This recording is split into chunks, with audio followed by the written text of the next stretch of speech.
Hello everyone, welcome back again to my channel. Welcome to Easy Foods. ഇന്ന് നമുക്ക് പിടിയും കോഴി ഉണ്ടാക്കി നോക്കാം. ഇത് എല്ലാവർക്കും അറിയുന്ന ഒരു വിഭവം തന്നെ, കാരണം നമ്മുടെ തനി നാടൻ ഒരു വിഭവമാണ്. ഇത് പലരും പല രീതിയിലൊക്കെയാണ് ഉണ്ടാക്കാറ്. ഓരോ ഭാഗത്തേക്കും വ്യത്യസ്തമായ രീതിയാണല്ലോ. ഞാൻ ഉണ്ടാക്കുന്ന രീതിയിലാണ് കാണിക്കുന്നത്. വീഡിയോ മുഴുവനായിട്ടും കണ്ട് സപ്പോർട്ട് ചെയ്യണം. വീഡിയോയിലേക്ക് പോകുന്നതിന് മുമ്പായിട്ട് ചാനൽ ഒന്ന് സബ്സ്ക്രൈബ് ചെയ്യണം. തൊട്ടടുത്തുള്ള നോട്ടിഫിക്കേഷൻ ബെല്ല് കൂടെ ഒന്ന് പ്രസ് ചെയ്യണം. ആദ്യം നമുക്ക് ചിക്കൻ കറി ഉണ്ടാക്കി നോക്കാം. നാടൻ കറി ആയതുകൊണ്ട് മൺചട്ടിയിലാണ് ഉണ്ടാക്കുന്നത്. 3 ടേബിൾ സ്പൂൺ എണ്ണ ഒഴിച്ചെടുത്തിട്ടുണ്ട്. ഒരു കറിവേപ്പില ഇട്ട് കൊടുത്തിട്ടുണ്ട്. അതിലേക്ക് ഒരു വലിയ ഉള്ളി മുറിച്ചത് ചേർത്ത് കൊടുക്കാം. പെട്ടെന്ന് വഴന്ന് കിട്ടാൻ വേണ്ടിയിട്ട് ആവശ്യമായ ഉപ്പും ചേർത്ത് കൊടുക്കാം. ഇനി ഇതിലേക്ക് ഒരു 20 ചെറിയ ഉള്ളി ചേർത്ത് കൊടുത്തിട്ടുണ്ട്. ചെറിയ അല്ലി ആയതുകൊണ്ടാണ് 20 എണ്ണം ചേർത്ത് കൊടുത്തിട്ടുള്ളത്. അത് ചതച്ചെടുക്കൊന്നും വേണ്ട, അങ്ങനെ ചേർത്ത് കൊടുത്താൽ മതി. എന്നാലും കറിയിലേക്ക് അലിഞ്ഞ് ചേർന്നോളും.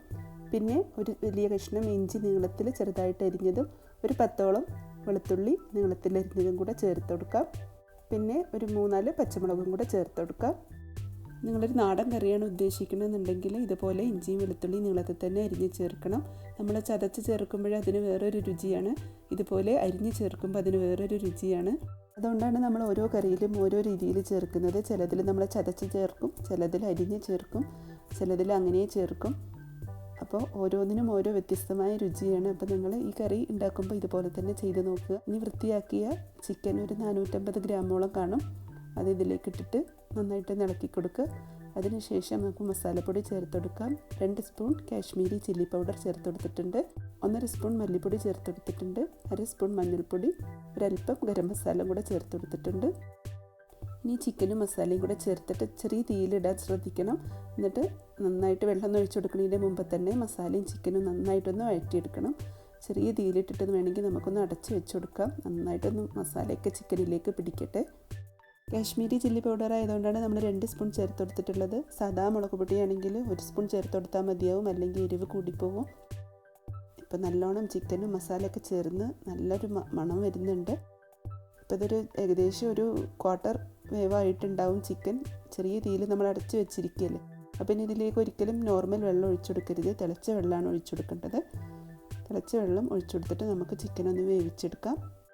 ചിക്കൻ മുങ്ങുന്നത് വരെ വെള്ളം ഒഴിച്ചു കൊടുത്താൽ മതി. ഓവറായിട്ട് വെള്ളം ഒഴിച്ചെടുക്കേണ്ട ആവശ്യമില്ല. നല്ലോണം ഒന്ന് തിളച്ച് വന്നതിന് ശേഷം നമുക്ക് ചെറിയ തീയിലിട്ടിട്ട് വേവിച്ചെടുക്കാം.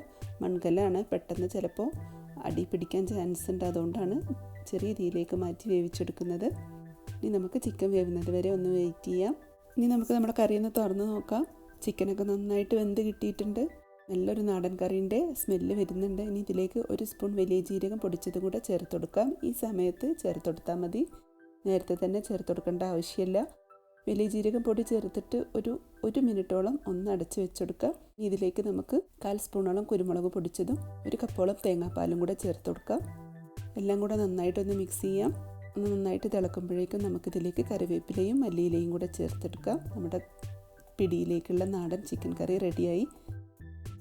ആവശ്യമെങ്കിൽ നിങ്ങൾക്ക് അല്പം നാരങ്ങനീരും കൂടെ ചേർക്കാം. ഞാൻ ചേർത്ത് കൊടുത്തിട്ടില്ല. ഇനി ഇതിവിടെ ഇരിക്കട്ടെ. നമുക്ക് അടുത്തതായിട്ട് പിടി ഉണ്ടാക്കാനുള്ള കാര്യങ്ങൾ നോക്കാം. അപ്പോൾ ഇതാണ് പിടി.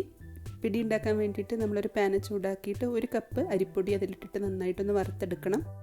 ചെറിയ തീയിലിട്ടിട്ട് നല്ല രീതിയിൽ വറുത്തെടുക്കണം. അത് അവിടെ കിടക്കട്ടെ. അപ്പോഴേക്കും നമുക്കിതിലേക്ക് ചതച്ചെടുക്കാനൊരു കാര്യം ചെയ്യാനുണ്ട്.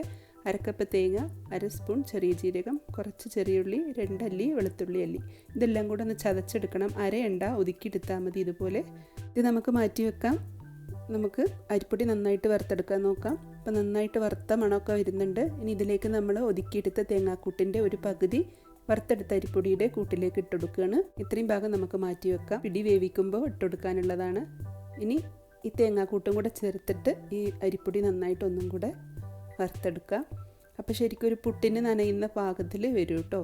ഇങ്ങനെ വറുത്തെടുക്കുമ്പോൾ തേങ്ങയിലെ വെള്ളവും ഉള്ളിയിലെ വെള്ളവും ഒക്കെ കൂടെ ചേർന്നിട്ട് പൊടി ഒരു പുട്ടുപൊടി നനച്ചെടുത്ത പരുവത്തിൽ ഇങ്ങനെ ആയി കിട്ടും. ഈ സമയത്ത് നമ്മൾ ഇനി ഇതിലേക്ക് 2 കപ്പ് തിളച്ച വെള്ളമാണ് കേട്ടോ ഒഴിച്ചു കൊടുക്കേണ്ടത്. വേറൊരു പാത്രത്തിൽ നിങ്ങൾ ആ സമയം വെള്ളം തിളപ്പിക്കാൻ വെക്കണം. എന്നിട്ട് ഇതുപോലെ ഒരു പുട്ടുപൊടി നനഞ്ഞ പരുവത്തിൽ എത്തുന്നത് വരെ വറുത്തെടുത്തതിന് ശേഷം നമുക്ക് ഇതിലേക്ക് 2 കപ്പ് തിളച്ച വെള്ളം കുറേശ്ശെയായിട്ട് ഒഴിച്ചു കൊടുത്തിട്ട് നന്നായിട്ടൊന്ന് ഇളക്കിയെടുക്കാം. ഇതുപോലെ ഒരു തവിൻ്റെ പിറകുവശം വെച്ചിട്ട് നന്നായിട്ടൊന്ന് ഇളക്കിയെടുത്താൽ മതി. ഇത് സാധാരണ നമ്മൾ പത്തിരിക്ക് പൊടി എടുക്കുന്നത് പോലെ പുറത്തിട്ടിട്ട് കുഴച്ചെടുക്കേണ്ട ആവശ്യമൊന്നുമില്ല. ഞാൻ ഈ പാനിൽ തന്നെ ഇട്ടിട്ട് ജസ്റ്റ് ഒന്ന് പ്രസ് ചെയ്തെടുത്തിട്ടേ ഉള്ളൂ. നല്ലപോലെ കുഴച്ചെടുത്തിട്ടൊന്നുമില്ല. നമ്മൾ ഉരുട്ടുമ്പോൾ നല്ലോണം പ്രസ് ചെയ്ത് ഉരുട്ടിയെടുത്താൽ മതി. പൊടിൻ്റെ കട്ടയൊന്നും കെട്ടാത്ത രീതിയിൽ നല്ലോണം മിക്സ് ചെയ്തെടുക്കണം കേട്ടോ. ഇതുപോലെ ഈ ഒരു സൈസിലുള്ള ബോൾസ് എടുത്തിട്ട് നന്നായിട്ട് ഉരുട്ടി ക്രാക്കൊന്നും ഇല്ലാത്ത രീതിയിൽ എടുക്കുക. ഇനി നമ്മളിത് വെള്ളത്തിലിട്ട് തിളപ്പിക്കുക ചെയ്യുക. അപ്പോൾ ക്രാക്കൊക്കെ ശരിക്ക് കൂടി കിട്ടിയിട്ടില്ലെങ്കിൽ ചിലപ്പോൾ വെള്ളത്തിലിട്ടിട്ട് കലങ്ങിപ്പോവും. അപ്പോൾ അതുകൊണ്ട് ഉരുട്ടുമ്പോൾ നന്നായിട്ട് പ്രസ് ചെയ്ത് ക്രാക്കില്ലാത്ത രീതിയിൽ ഉരുട്ടിയെടുക്കുക കേട്ടോ. അപ്പോൾ നമ്മൾ ബോൾസൊക്കെ ഉണ്ടാക്കി കഴിഞ്ഞിട്ടുണ്ട്. ഇനി നമുക്ക് ബോൾസ് ഇതിൽ നിന്ന് മാറ്റിയിട്ട് പാനിൽ തന്നെ കുറച്ച് വെള്ളം, തിളച്ച വെള്ളമാണ് ഞാൻ ഒഴിച്ചു കൊടുക്കുന്നത്. പെട്ടെന്നാവാൻ വേണ്ടിയിട്ടാണ് കേട്ടോ തിളച്ച വെള്ളം ഒഴിച്ചെടുത്തത്. അല്ലെങ്കിൽ പാനിൽ തന്നെ ഇട്ടിട്ട് വെള്ളം തിളപ്പിച്ചെടുത്താലും മതിയാവും.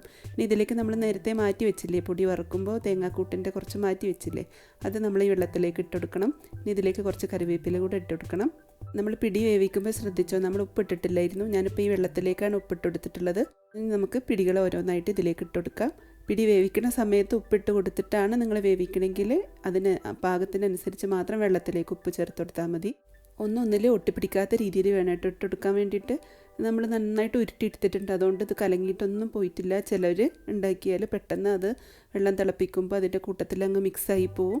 ഇത് നമുക്ക് ആ ബോൾസിൻ്റെ അതേ രൂപത്തിൽ തന്നെ കിട്ടിയിട്ടുണ്ട്. ഈ പിടി നന്നായിട്ടൊന്ന് വേവിച്ചെടുക്കാം, അടച്ച് വെച്ചിട്ട് വേവിച്ചെടുക്കാം. നല്ലോണം പിടി ഒന്ന് വെന്ത് വെള്ളമൊക്കെ ഒന്ന് വറ്റി കിട്ടട്ടെ. അത്യാവശ്യം വെള്ളമൊക്കെ നല്ലോണം വറ്റി കിട്ടുമ്പോൾ നമുക്കിതിലേക്ക് അല്പം തേങ്ങാപ്പാൽ ഒഴിച്ചു കൊടുക്കാം. നല്ല കട്ടിയുള്ള തേങ്ങാപ്പാൽ ഒഴിച്ചു കൊടുത്താൽ മതി. തേങ്ങാപ്പാലും കൂടെ ചേർത്തിട്ട് നന്നായിട്ട് മിക്സ് ചെയ്ത് ഓരോ ബോളിലും ഇങ്ങനെ കോട്ട് ചെയ്ത് പിടിക്കണം. അതാണ് ശരിക്കും പിടീൻ്റെ പരുവം. ലൂസായി പോവരുത്, നല്ല കുറുകി ഓരോ ബോളിലും ഇങ്ങനെ കോട്ട് ചെയ്ത പോലെ പിടിക്കും. കുറച്ച് സമയം വെച്ചിരുന്നാലാണ് അത് നന്നായിട്ട് കുറുകി കിട്ടുകയും ചെയ്യുക. ഞാൻ പെട്ടെന്ന് അത് കാണിക്കാൻ വേണ്ടിയിട്ട് എടുത്തുന്നേ ഉള്ളൂ. ചൂടോടെ എടുക്കുമ്പോൾ അതിലിങ്ങനെ ഒട്ടിപ്പിടിച്ച പോലെ ഉണ്ടാവില്ല. അപ്പോൾ നിങ്ങൾ ഉണ്ടാക്കി കഴിഞ്ഞ് കുറച്ച് സമയം വെക്കുക, അപ്പോഴേക്കും നല്ലോണം കുറുകി കിട്ടും. എന്നിട്ട് ഇതിൻ്റെ മേലിലെ ചിക്കൻ കറി, നമ്മൾ നേരത്തെ ഉണ്ടാക്കി വെച്ച ചിക്കൻ കറി ചൂടോട് കൂടി ഒഴിച്ച് കഴിക്കാം. നല്ല ഡെലീഷ്യസ് ആയിട്ടുള്ളൊരു നാടൻ വിഭവമാണ്. അറിയാത്തവരെല്ലാവരും ഒന്ന് ട്രൈ ചെയ്ത് നോക്കുക. വീഡിയോ ഇഷ്ടമായാൽ നിങ്ങളുടെ അഭിപ്രായങ്ങൾ അറിയിക്കണം കേട്ടോ. ലൈക്ക് ചെയ്യണം, നിങ്ങളുടെ ഫ്രണ്ട്സിനൊക്കെ മാക്സിമം ഷെയർ ചെയ്ത് കൊടുത്ത് സപ്പോർട്ട് ചെയ്യണം. Thank you for watching my channel. ഇൻഷാ അല്ലാ മറ്റൊരു ഈസി റെസിപ്പിയുമായി അടുത്ത വീഡിയോയിൽ കാണാം. അതുവരേക്കും ബൈ. Thank you.